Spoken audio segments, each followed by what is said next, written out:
Внимание! Лицам в возрасте 13 лет и младше просмотр запрещен. Все совпадения с реальными людьми или событиями случайны.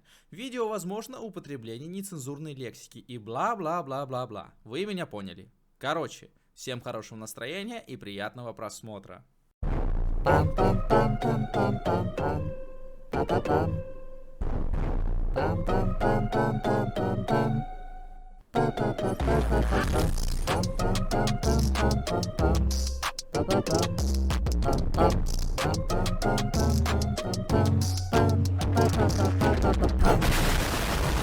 Скейл в фигурках.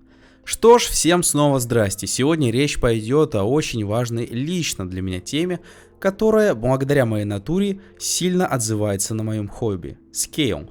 Предупреждаю, тут будет очень и очень много субъективного мнения. Если вы пришли, чтобы узнать что-то объективно, то вам явно не сюда. Что же такое скейл?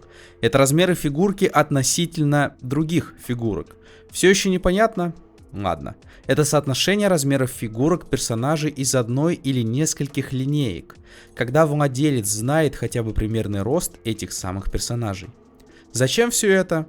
Для того, чтобы как минимум показать, что данная проблема имеет место быть и она очень значимая. Я заметил, что в этой проблеме есть два типа людей. Те, кто только в скейле собирают, и те, кто клал на это все с высокой колокольни. В обоих типах есть люди, которые будут затирать, что только их видение верное, и я один из таких. Да, это легко заметить по моим обзорам. Я довольно часто высказывал свои неприязни к слишком большим или слишком маленьким относительно других фигуркам. Как мой друг сказал, по факту оверсайзы, увеличенные фигурки, и просто большие фигурки, не беря в учет истинно коллекционный став, сделаны в первую очередь для детей.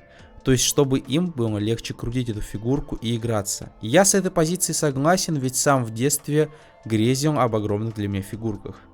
Эх, каким же глупым я был.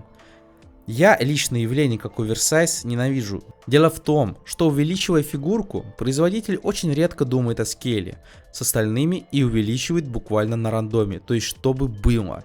Меня это бесит. Но, если производитель увеличивает фигурку, к примеру, из Voyager до MPM, терминология трансформеров, ребята, вы не одни, кто не понял, о чем я. При этом, доработав исходник так, чтобы он не выглядел странно с как раз таки MPM-ами, то такие оверсайзы я как минимум принимаю. Мой другой же знакомый подметил, что АЭС бывает дешевле оригиналов, но проблемой является то, что как раз таки оверсайзы не всегда делаются на всех персонажей. То есть, если ты собираешь ОС команду Прайма из G1, то придется очень долго ждать, ибо мало кто из них продается в увеличенном виде. От себя же скажу, что оверсайзами лучше баловаться только когда он нужен либо для антуража с другими фигурками, либо чтобы красиво стоял в соло. Данная проблема очень хорошо прослеживается в линейке трансформеров всеми любимыми Hasbro. Раньше выходили трансформеры класса лидер, но в отличие от тех, что нам предоставляют сегодня, то есть Voyager в броне, нам давали огромного, неповоротливого, сложного бота. Сейчас же это Movie Masterpiece Scale, как я понял, ибо старый лидер по Movie ровно такого же роста, что и MPM. А первыми MPM-ами вообще были реально лидеры Bumblebee и Starscream. Вот и думайте теперь. Проблема в том, что производители не всегда следуют своему направлению, и множество их товаров может быть банально больше или меньше указанного скейла, или же не иметь такового в принципе. Некоторые фигурки вроде бы одного класса и на глаз одного размера могут быть банально разной высоты. Также бывают косяки со стороны производителей, которые указывают формат. Вот вам отличнейший пример. Сборная модель 1:12 Darth Vader от Bandai и 1:12 Kili от Thousand Toys. Но я должен сказать, что разный скейл не всегда плохо. Да, я это сказал. Дело в чем? Видите ли, имея фигурки в достаточно разном скейле, можно обыграть много интересных футажей. К примеру, как злодей держит в руке своего врага. Ну и конечно же примеры правильного скейла.